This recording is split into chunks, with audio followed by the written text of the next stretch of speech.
Hi everybody! Hello! Today we thought we'd do something a bit different. A couple of people on Patreon, Brent and Phil, suggested the same thing, so we thought we'd have a look at it, which is what happens when you have some unevenness. For instance, when you don't pull the A's exactly right, or you're not in the center of the wing, or you're not, etc. Any kind of unevenness, twists and things like that. So maybe this is a job for you. I've been doing a lot of work recently and you might be better at this.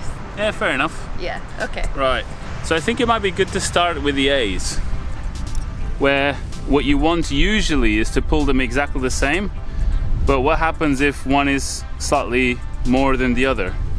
Okay, so I'm gonna create about that much offset and lock my hands to the rises.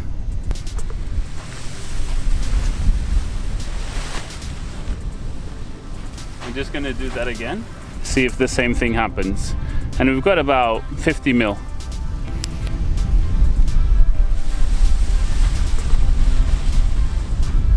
Interesting. Yeah, it is, isn't it? So we had different results there, so I'm gonna do it a third time to see what happens.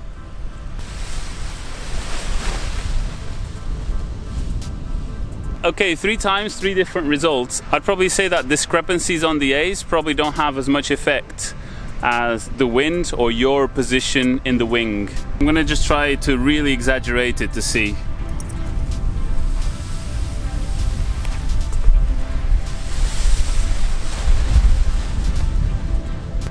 you feel like you're adjusting maybe and not realising it? Maybe. The thing is, it's really hard to put an offset just on the A's because you end up pulling with your hips and that pulls the whole rises.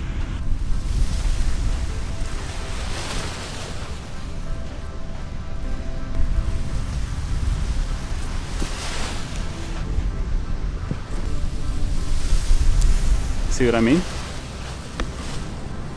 So I really do think it's not so much the difference between the A's, it's more of where your body is overall and any twist. So let's move on to twist.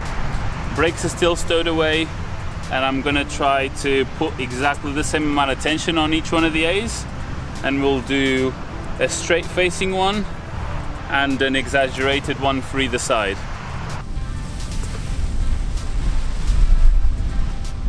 That came up fairly straight. Now I'm gonna try with a lot of twist to my right. Okay, now the same thing but the other way around.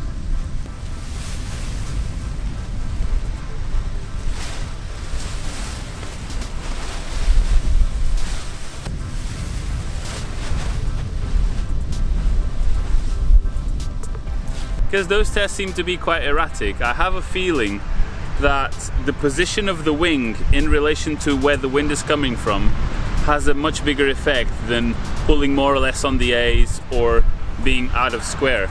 So we're going to try to keep everything the same, pull exactly the same on the A's, be square to the wing, but having the wing slightly to one side or slightly to the other side of the wind, and see how that works out. Okay, so I think this is pretty much bang on into wind, and I'm gonna go a little bit sideways.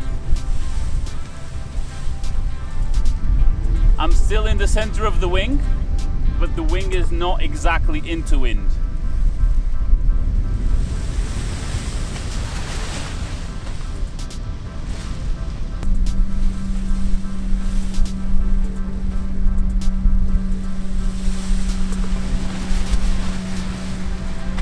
So that's a little bit more like we would expect. When you bang on, it comes straight up.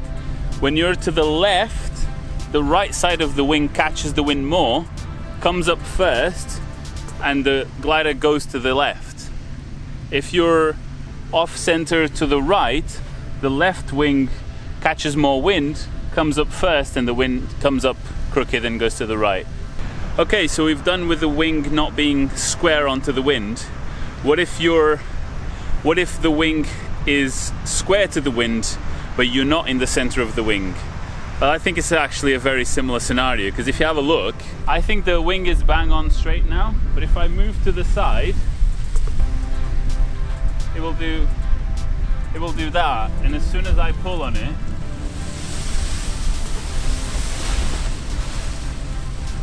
it's going to have a very similar effect. The funny thing with this exercise is you get to realize how much you compensate for unevenness all the time. So it's really hard to make it like a scientific test. We'd have to put like some anchors on the ground or something, and yeah, make sure nothing moves.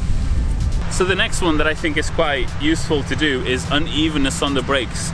Quite often I see pilots with the brakes in their hands and the A's and pulling in. They're often pulling on the brakes without realizing. So I think it's a little bit exaggerated, but one brake is going to stay stowed away, and the other brake I'm going to put it here through the carabiners. So now effectively we're pulling that much brake. So that's, I don't know, 20 centimeters. So it's the brake going to the left side of the wing.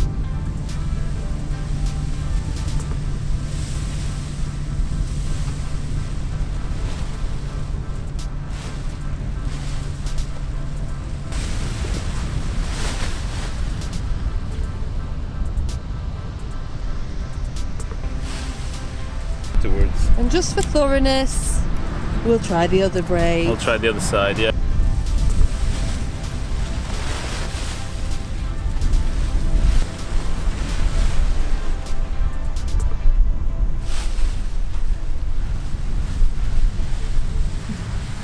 Is that you auto-adjusting?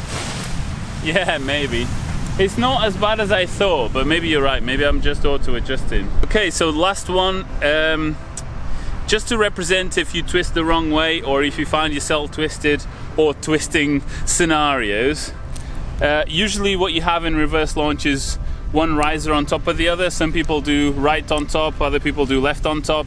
Doesn't really matter. I'm going to make it worse by putting a proper twist in, which is this way. And now you can see from the lines we got a twist in.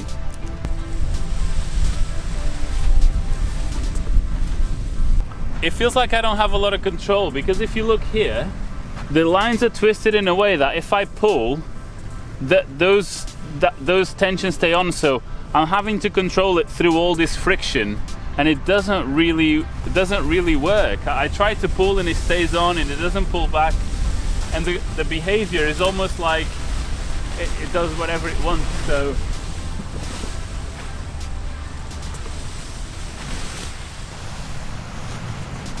it might sound obvious, but I don't recommend trying to launch with a twist, because that friction doesn't allow you to have proper control over brakes and A's and all that stuff. So it's better to avoid it and sort it out on the ground. So those are just a few simple tests to show the different reaction of the wing compared to how much unevenness there are in different bits. I think it's also worth noting that the wind itself is not even. You know that things sometimes are a bit gusty, or the wind that one of the side of the wings experience might be different from the other side, and that might pull you more or less depending on what's happening. My personal approach to ground handling and to launching when we're on takeoff is to always assume that things aren't straight. Always assume that your lines are not quite right, that you're not in the center of the wing, that the wing is not perfectly built, that the wind is not straight on. Because that way, you're always adjusting and you're always making little corrections that make it come up straight. Just as my personal preference, when I'm ground handling or launching, I always keep the brake in the correct hand. So once the wing is above me, I don't have to let go of anything and I'm ready to fly. And I grab the A of the same side with the same arm. And when I'm pulling up, I use more or less A on each side, depending on where the wing is. So if this side of the wing is particularly low, I'll pull more on this A and less on the other one, and vice versa. And that way I try to guide the wing up in a way where it comes up straight. So if it comes up a little bit crooked, I might step to the side that is lower and pull more on that A, and all of those little things help it come up straight. Right, I hope those little tests and tips and tricks were helpful for you. If you have any other things that you'd like us to try, just leave it down in the comments or on Patreon. And yeah, I think that's it for this one. And once again, thank you to our sponsors, BGD, and all these lovely people on Patreon.